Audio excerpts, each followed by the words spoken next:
नमस्कार दोस्तों, स्वागत है आपका अपने YouTube channel math on earth पर। आज हम कक्षा 10 गणित में प्रश्नमाला 11 की प्रमेय करने जा रहे हैं, जो कि एग्जाम की दृष्टि से बहुत ज़्यादा इम्पोर्टेंट है। आपकी पाठ्य पुस्तक में 10 प्रमेय दे रखी है, परंतु मैं उनमें से मोस्ट बताऊंगा, उनमें से आपके एग्जाम में आ जाएंगे। इसलिए आप वीडियो को पूरा देखें और कोई समझ में ना आए तो मुझे कॉमेंट करें। देखिए, प्रमेय का आपको पहले तो कथन याद होना चाहिए। ये प्रमेय है कि सिद्ध करो कि दो समरूप त्रिभुजों। अब देखिए, आप कहोगे सर समरूप त्रिभुज क्या होते हैं, तो मैं साथ साथ में बताता जाता हूं कि समरूप त्रिभुज किसे कहते हैं। जैसे कि ये कोई दो त्रिभुज है, अब ये है तो दोनों त्रिभुज ही, ठीक है, इनका रूप तो त्रिभुज का ही है, लेकिन देखने में एक जितने बड़े लग रहे हैं क्या? नहीं लग रहे, क्योंकि ये छोटा है और ये बड़ा है। जैसे नाम दे देते हैं इनका ABC, इसका मान लो DEF, कुछ भी नाम दे सकते हैं आप, परंतु इनमें क्या होता है, संबंध होता है। समरूप त्रिभुज होते हैं ना, उनमें एक जितना तो नहीं होता, लेकिन इनकी संगत भुजाओं का अनुपात बराबर होता है। जैसे मान लो कि AB है, ये 2 है तो ये मान लिया 4 है, ये जैसे 3 है तो ये 6, और ये 5 है तो ये जैसे 10। तो देखिए, इस भुजा की संगत भुजा ये है तो ये 2, ये 4 तो 2/4, ये 3 और ये 6 तो 3/6, ये 5 और ये 10 तो 1/2 हो जाएगा, 5/10 हो गए। तो मतलब समरूप त्रिभुजों में क्या होता है कि संगत भुजाओं का अनुपात क्या होता है, समान होता है। और एक होता है सर्वांग सम। देखिए, दो चीज होती है, एक तो होती है समरूप और एक होता है सर्वांग सम। सर्वांग सम, इसमें तो देखो रूप समान होता है और इसमें सभी अंग समान होते हैं, बराबर भुजा होती है।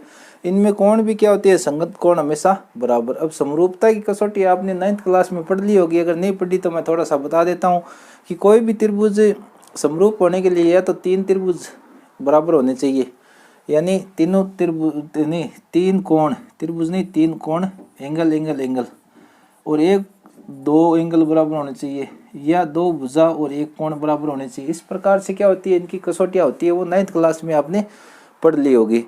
अब जैसे जैसे इनमें साथ साथ में आते जाएंगे तो मैं बताता जाऊंगा।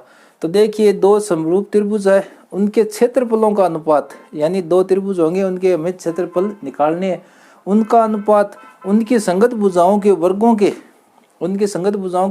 अनुपात के समान होता है। यह इस प्रमेय का कथन है। इसको हल कैसे किया जाएगा मैं आपको बताता हूं। तो दोस्तों, आपको एग्जाम में इतना ही लिखा हुआ आएगा कि सिद्ध करो कि दो समरूप त्रिभुजों के क्षेत्रफलों का अनुपात उनकी संगत भुजाओं के वर्गों के अनुपात के बराबर होता है। तो सबसे पहले आपको 2 त्रिभुज बना लेने हैं, जैसे कि मैंने यहाँ पर पहले से बना रखे हैं। एक तो त्रिभुज है ABC और एक त्रिभुज है DEF, ठीक है। और उसके बाद इनमें लंब खींच देना है। ये लंब है AL और इसी प्रकार ये ADM लंब खींच लेना है। तो ये 2 त्रिभुज बना लेना आप। तो ये समरूप त्रिभुज है, ठीक है।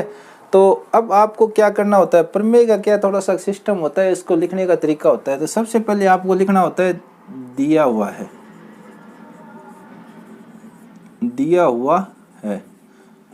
अब आपको क्या दे रखा है कि 2 त्रिभुज है और वो कौन क्या है, समरूप।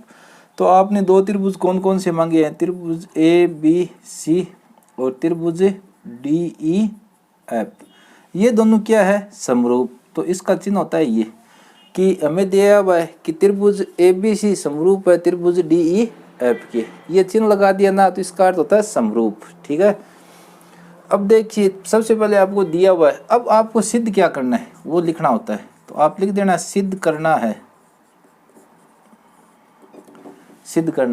अब ये क्या सिद्ध करवा रहा है कि 2 समरूप त्रिभुजों के क्षेत्रफलों का अनुपात, यानी पहले क्षेत्रफल निकालना पड़ेगा। तो आपको लिखना पड़ेगा त्रिभुज ABC का क्षेत्रफल बटा त्रिभुज DEF का क्षेत्रफल। ऐसे तो लिखोगे। ये कह रहा है ना 2 समरूप त्रिभुजों के क्षेत्रफल। अब 2 समरूप त्रिभुज आपके है कौन कौन से, ABC और DEF ही है, तो दोनों के लिख लिए और का क्षेत्रफल लिख दिया। मैंने शॉर्ट में लिखा, आप पूरा लिखना, क्षेत्रफल का अनुपात उनकी संगत भुजाओं के। अब इनकी संगत भुजा कैसे, तो AB की संगत भुजा क्या है, इसमें AB है तो उसमें क्या है DE, और संगत भुजाओं के वर्गों, यानी वर्ग कर दीजिए इन पर। इसी प्रकार AC की संगत भुजा क्या है, या मान लो ये ले रहे हो आप पहले, तो BC की संगत भुजा क्या है EF, उसका भी वर्ग कर दो। और फिर AC की संगत भुजा क्या है DF, इसका भी वर्ग कर दो। ये आपको सिद्ध करना है, ये खुद ही लिखना पड़ेगा आपको कि दो समरूप त्रिभुजों के क्षेत्रफलों का अनुपात उनकी संगत भुजाओं के वर्गों के अनुपात के बराबर होता है। तो दो त्रिभुज हमने कौन कौन से माने, ABC और DEF, इनका क्षेत्रफल किसके बराबर होगा, इनकी संगत भुजाओं के वर्गों के बराबर। तो ये हमें सिद्ध करना है। इसके बाद में आपको लिखना होता है रचना। रचना क्यों लिखी कि हमने क्या किया, देखिए एक लंब डाला है, ठीक है, AL और DM।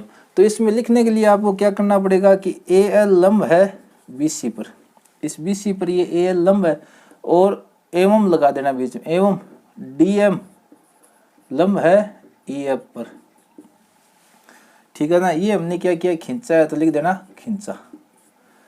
AL लंब BC पर और DM लंब EF पर खींचा, ठीक है। अब आपको क्या करनी, ये तीन चीजें तो फिक्स है। अब आपको यहाँ से शुरू करनी उपपत्ति। जैसे ये 6 नंबर का क्वेश्चन आता है तो ये 1.5 नंबर का काम इतना होता है। उपपत्ति के आपके पूरे 4 नंबर होते हैं, ठीक है। उपपत्ति मेन चीज यही होता है कि कैसे सिद्ध करेंगे। तो देखिए आपको लिखना है, सबसे पहले उपपत्ति में आपको क्या कर देना है कि आपको दे रखा है कि ये दोनों त्रिभुज क्या है, समरूप। त्रिभुज ABC समरूप है त्रिभुज DEF की। ये चीज यहाँ से आ गई कि तो अगर ये समरूप है तो इनके संगत कोण क्या होंगे, बराबर, ठीक है। समरूप त्रिभुजों के संगत कोण क्या होते हैं, बराबर। तो A के संगत कौन सा है D, B के संगत कौन सा है E और C के संगत कौन सा है F। तो इसको ऐसे लिख देना कि कोण A आकृति में किसके बराबर है, कोण D के, ठीक है। कोण B किसके बराबर है, कोण E के। और कोण C किसके बराबर है, कोण F के। ये जो चिन्ह है ना, ये कोण का होता है, ये तो आप जानते ही हैं। इसको आप समीकरण 1 नाम दे देना कि ये हमारी समीकरण 1 है। बिल्कुल आसान प्रमेय है, आप ध्यान से देखते जाइए। देखिए दोस्तों, सबसे पहले आपको दे रखा है कि दो समरूप त्रिभुज है, दोनों समरूप त्रिभुज है, तो इनके संगत कोण क्या होंगे, बराबर होंगे, समरूप है। तो हमने वहीं से लिखा है कि A D के बराबर, B E के बराबर और C F के बराबर है। अब देखिए इनकी संगत भुजाएं भी क्या होगी, बराबर। तो AB के संगत भुजा कौन सी है, AB के संगत भुजा होगी DE। इसी प्रकार आपको लिख देनी है BC के संगत भुजा कौन सी है आपकी, EF। और AC के संगत भुजा कौन सी है, DF, ठीक है। अब आपको इसको एकदम सुरक्षित रख लेना है, ये बहुत काम आएगा, ठीक है। इसको चाहो तो आप समीकरण 2 नाम दे दो। देखिए आपको दिया हुआ है कि ABC और DEF क्या है, समरूप त्रिभुज। तो समरूप है तो संगत कोण बराबर होंगे और संगत भुजा बराबर होगी। अब आपको अगर ये चीज नहीं समझ में आ रही कि कोण और भुजा कैसे देखें, तो ये जो ऊपर होता है ना, ये कोण है, ये कोण A इसके बराबर, ये कोण B इसके E के बराबर और C इसके बराबर। तो ये तो होगी कोण की बात। अब आगे बात भुजा की। तो AB भुजा इस त्रिभुज में इस साइड की, तो इसमें इस साइड की, नीचे की तो इधर नीचे की, और इस साइड में तो इस साइड में। इस प्रकार से आप कर लेना, कोई दिक्कत नहीं है। अब देखिए इसमें ये दो त्रिभुज और बन गए, इतना इतना पार्ट है ना ये त्रिभुज का, ये। अब इनको भी आपको क्या सिद्ध करना है, समरूप, ठीक है। तो हम त्रिभुज लेंगे, क्या नाम है त्रिभुज का, ALB एवं वो कौन सा है, DME, ठीक है।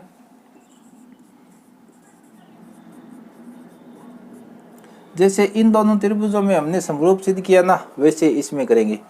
तो कोण ALB बराबर कोण DME। अब मैंने इस कोण को यानी L को और यहाँ पर M को बराबर लिखा है। देखो कोण में जो बीच में लिखा जाता है ना, उसी की वैल्यू देखी जाती है। तो ये L बराबर है M के।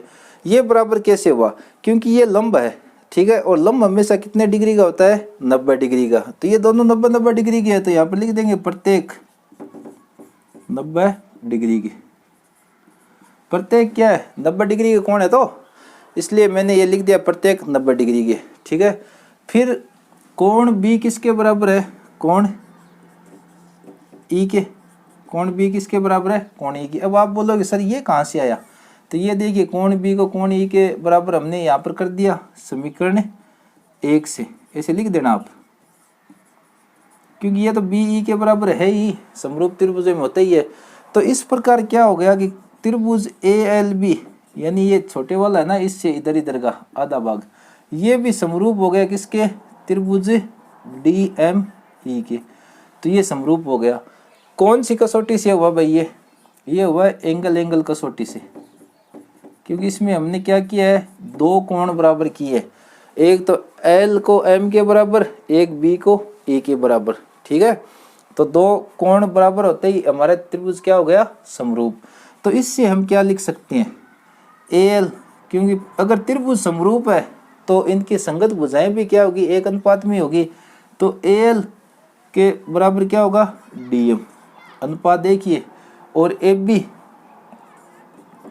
बटा ए बी किसके बराबर होगी, डीई के। तो इसको हम ऐसे लिख सकते हैं, इसको समीकरण 3 नाम दे देते हैं हम।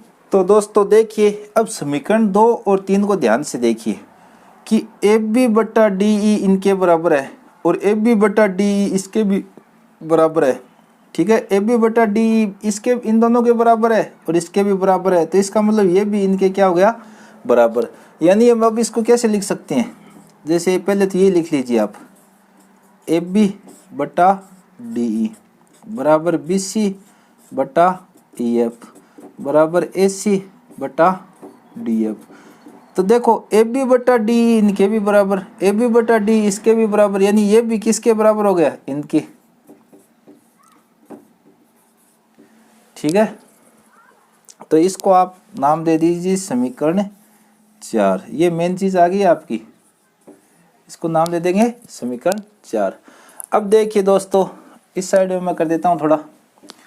अब हमें ये निकालना है त्रिभुज एबीसी का क्षेत्रफल। तो त्रिभुज एबीसी का क्षेत्रफल बटा त्रिभुज डीईएफ का क्षेत्रफल। तो एबीसी का क्षेत्रफल कैसे निकालेंगे, तो आप जानते हो कोई भी समकोण त्रिभुज के क्षेत्रफल का सूत्र क्या होता है, 1/2 आधार गुणा ऊंचाई। तो इसका निकलेगा 1/2, आधार क्या है इसका, बीसी, और ऊंचाई क्या है, एल।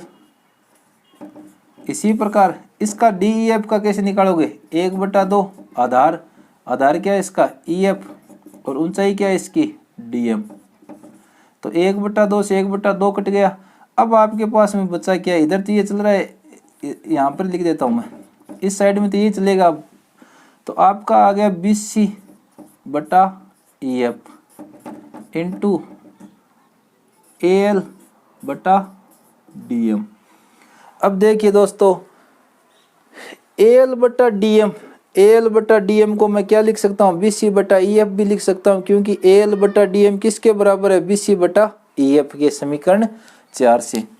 तो यहाँ पर क्या करेंगे, बीसी बटा ईएफ, ये तो ये लिख ही दिया, इसको मैं एल बटा डीएम को क्या लिख दूंगा, बीसी बटा ईएफ।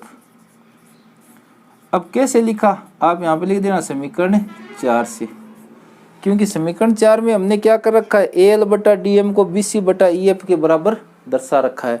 अब देखिए इन दोनों की गुणा होगी, बीसी की गुणा बीसी से तो क्या बन गया, बीसी का स्क्वायर, और ईएफ की गुणा ईएफ से तो क्या बन गया, ईएफ का स्क्वायर।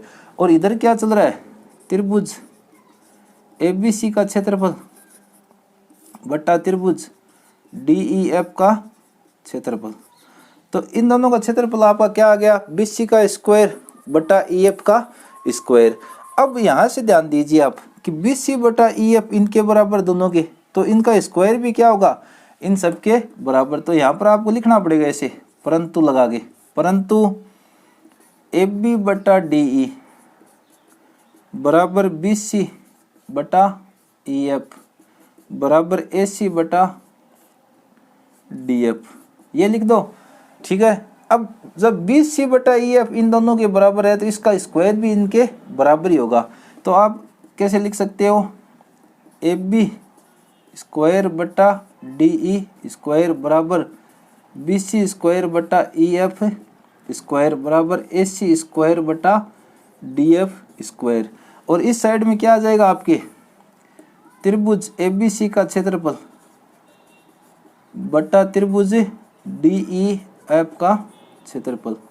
तो अब आप ध्यान से देखिए आपका क्या चीज आ गई, जो आपको सिद्ध करनी थी वो आ गई कि त्रिभुज एबीसी का क्षेत्रफल बटा त्रिभुज डीएफ का क्षेत्रफल किसके बराबर है, AB स्क्वायर बटा डी। ये देखिए आपको ये तो सिद्ध करना था, यहाँ पर दे रखा है, ये चीज यहाँ पर आ गई।